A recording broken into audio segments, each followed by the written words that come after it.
সকালে ঘুম থেকে উঠে আগে দুপুরের খাবার, তারপর সকালে নাস্তা বানাই। তারপর দিনের অর্ধেকটা সময় বিছানাটা থাকে এলোমেলো, কেউ আসলে হঠাৎ করে অপ্রস্তুত হয়ে যাওয়া লাগে। আসসালামু আলাইকুম, কেমন আছেন সবাই? আলহামদুলিল্লাহ আমি ভালো আছি। ঢাকা শহরে তো একটা নিত্য সমস্যা শুরু হয়ে গেছে। ঢাকা কেন সব জায়গায় গ্যাসের সংকট। ভোরে একটু গ্যাসটা থাকে, যেমন 6টার পর থেকে কমে যায়, এমন কমে যায় কিছু করাই যায় না, হালকা পাতলা করা যায় আর কি। রান্না ঠিক মতো করা যায় না। এত সকালে উঠে আর কি করব? ঘুম থেকে উঠে আগে চেষ্টা করি যে বাড়ির রান্নাটা তৈরি করতে, একটু বেশি আছে সুন্দর করে, কিন্তু কাটাকাটি করা শুরু করি। এদিকে চুলায় একটা একটা দিই, এর ভিতরে যে রান্নাটা শুরু করব ভারী রান্না, এর ভিতরে আবার গ্যাস যায় কমে। তখন তো আর বড় রান্না করতে এত ভালো লাগে না, অল্প আছে। তো তখন ইন্ডাকশন এখানে ওখানে দুইটাই দৌড়াই আর কি। এইখানে কিছুক্ষণ করি, আবার ওখানে কিছুক্ষণ করি।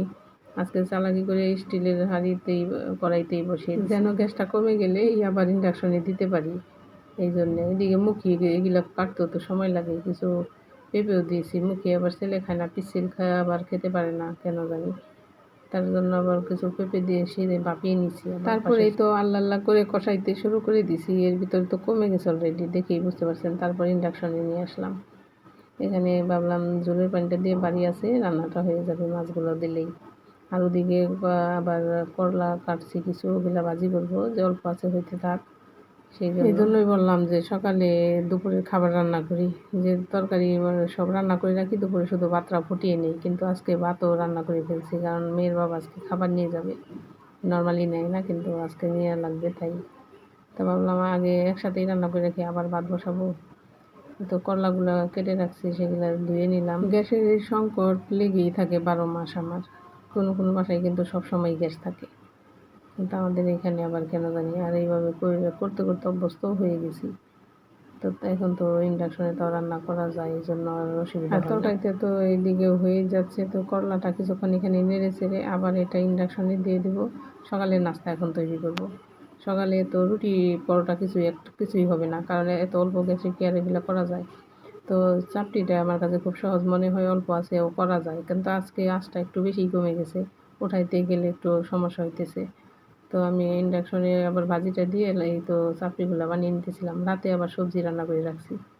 রাতেও অনেক রাত পর্যন্ত জেগে থাকি, তখন রান্না করে রাখলেই বেশি ভালো হয়। বাসি হয়ে যায়, তাই রান্না করা হয় না। তো গরম গরম চাপড়ি একটা একটা করে উঠিয়ে মেয়ের বাবাকে দিলাম, উনিও খেয়ে নিল। গরম অবস্থায় একটু মচমচে থাকে, আমিও তাই খেয়ে নিলাম।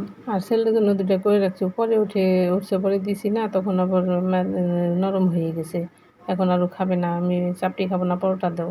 কী করি?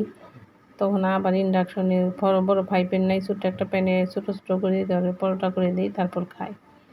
আর বলছিলাম যে বাসার অর্ধেকটার সময় বেডটা অগোছালো থাকে, এই জন্য মেয়ে ঘুম থেকে উঠে বা 12টা, 11:30, 12টা এত সময় মশারি টানানো থাকে, এর ভিতরে মেয়ে থাকে। তারপরে ভাবলাম বিছানাটা চেঞ্জ করে নেই। তো বিছানাটা চেঞ্জ করে নিলাম। এর ভিতরে কেউ আসলে দেখবে কি একটা অবস্থা, তাই না? এর মাঝে কিন্তু কাজের আপা এসে ঘর পরিষ্কার করেও দিয়ে যায়, কিন্তু বিছানা অগোছালো থাকে। তো ওঠার পরে আমি আবার ভালো করে বিছানাটা সুন্দর করে গুছিয়ে নিলাম। কেমন হয়েছে? মেয়ে তো সুন্দর বিছানা পেলে আবার লাফাইতে থাকে, এই তো লাফাইতে। ভিডিওটি কেমন হলো কমেন্টে জানাতে ভুলবেন না। সবাই ভালো থাকবেন। আল্লাহ হাফেজ।